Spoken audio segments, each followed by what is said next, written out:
Style cooking থেকে সোমা বলছি। আজ আপনাদের সাথে শেয়ার করছি একটা ডিনারের রেসিপি, রাজমার রেসিপি। রাজমা কিন্তু আমরা বিভিন্ন রকম ভাবে বানিয়ে থাকি, কিন্তু মশলার বিভিন্ন ভাবে প্রয়োগের জন্য কিন্তু টেস্টের অনেক তারতম্য হয়। তা আমি কি করে বানিয়েছি সেটা চলুন তাহলে দেখতে থাকি। আর আমি এটা সার্ভ করেছি পরোটা, আচার ও পেঁয়াজ দিয়ে। তাহলে চলুন দেখি ভিডিওটা। এখানে 150 গ্রাম রাজমা ভালো করে ধুয়ে সারা রাত্রি জলে ভিজিয়ে রেখেছিলাম। এবার এটাকে কুকারে সেদ্ধ করে নিচ্ছি। রাজমাটা সেদ্ধ করে নিলাম। প্রেসার কুকারে 3টে সিটি দিয়েছি, অল্প নুন দিয়ে 3টে সিটি দিয়েছি। রাজমাটা কিরকম সেদ্ধ হলো একবার একটু দেখিয়ে দিচ্ছি। হাতে চাপ দিলে কিন্তু রাজমাটা ভেঙে যাচ্ছে পুরো, কিন্তু গলে যায়নি। কিন্তু রাজমা কিন্তু গলে গেলে পরে তারপরে যখন মশলার সাথে কষানো হবে তখন আরো গলে যাবে, তাতে কিন্তু ভালো লাগবে না খেতে। রাজমার সেদ্ধটা সুসেদ্ধ হতে হবে। গ্যাসে কড়াই বসিয়েছি, সাদা তেল দিচ্ছি। তেলটা গরম হওয়ার পরে তেলে প্রথমে একটা বড় এলাচের দানাটা খুলে দিয়ে দিলাম, একটা তেজপাতাকে একটু ছিঁড়ে দিয়ে দিলাম, 2টো এলাচ দিলাম, ছোট ছোট 2টো দারচিনির টুকরো দিলাম, 2টো লবঙ্গ দিলাম। এখানে একটা পেঁয়াজ সেদ্ধ করে পেস্ট করে রেখেছি, সেটা দিয়ে দিলাম।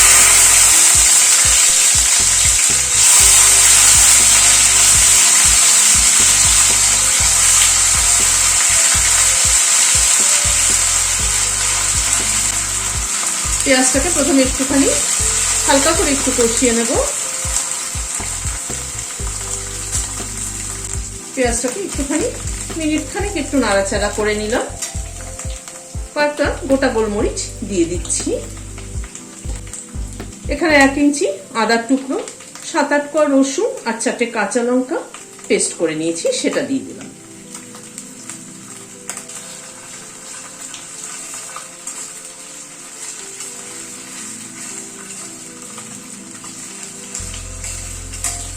আদা রসুন কাঁচা লঙ্কা সবকিছু পেঁয়াজটার সাথে আরেকবার করে কষিয়ে নিচ্ছি। সব মশলাগুলোকে একটু কষিয়ে নিয়ে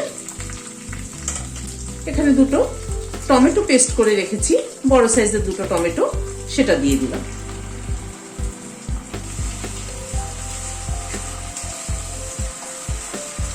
টমেটোটা দিয়ে আবার একটু কষিয়ে নিচ্ছি।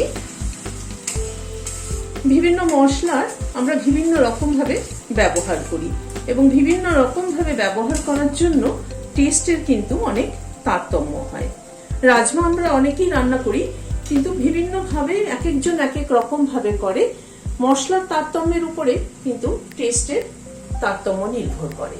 আমি যেমন পেঁয়াজটাকে সেদ্ধ করে পেস্ট করে দিলাম, সেটার একটা টেস্ট, আর যদি কাঁচা পেঁয়াজটা দিতাম তাহলে সেটার আরেকটা টেস্ট।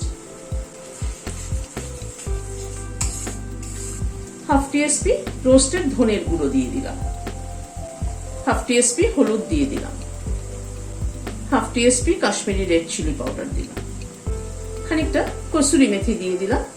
মশলার সাথে কসুরি মেথি যা কষানো হলে ফ্লেভারটা ভালো হবে।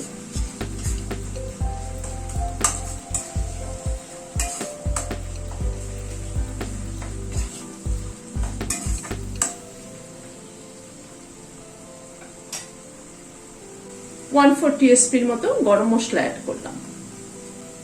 1/2 টিস্পুনও কম নুন দিলাম, কারণ রাজমা সেদ্ধর মধ্যে নুন একটু দেওয়া আছে।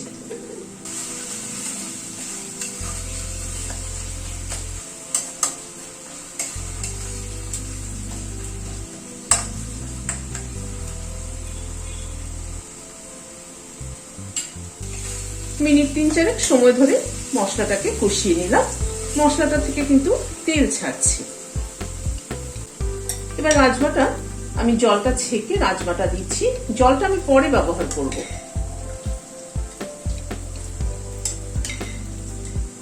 রাজমাটাকে আগে একটু মশলার সাথে কষিয়ে নেব।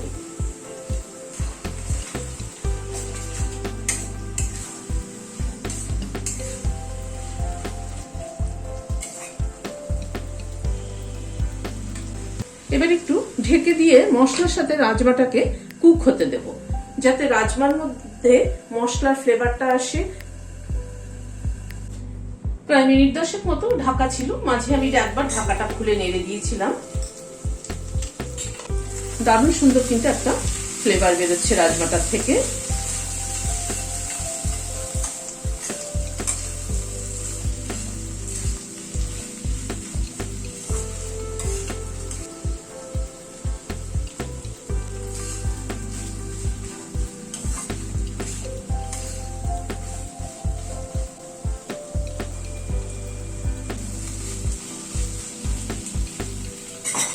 রাজমাটা কষানো হয়ে এসছে, এবার এই রাজমা সেদ্ধ জলটা ঢেলে দিচ্ছি।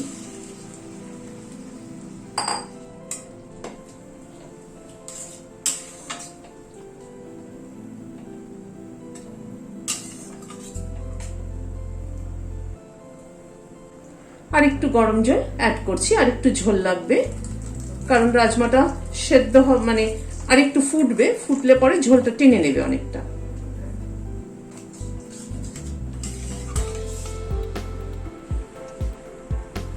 আবার একটু ঢেকে দিচ্ছি।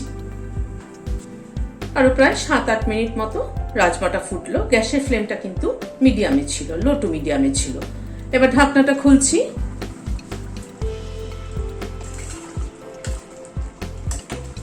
রাজমা 2-1টাকে একটু ভেঙে দিচ্ছি, তাতে টেস্টটা কিন্তু অনেক ভালো হয়।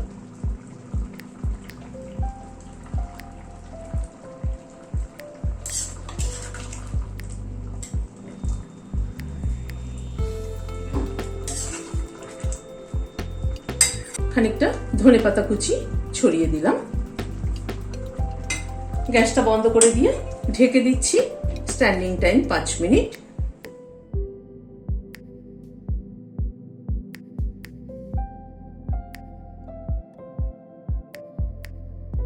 ভিডিওটা কেমন লাগলো আমাকে কিন্তু অবশ্যই কমেন্ট বক্সে জানাবেন। আর যদি ভালো লাগে তাহলে একটা লাইক এবং সাবস্ক্রাইব করার অনুরোধ রইল। আজ তাহলে এখানে শেষ করছি, দেখা হচ্ছে আবার পরবর্তী ভিডিওতে। ভালো থাকবেন, সুস্থ থাকবেন, নমস্কার।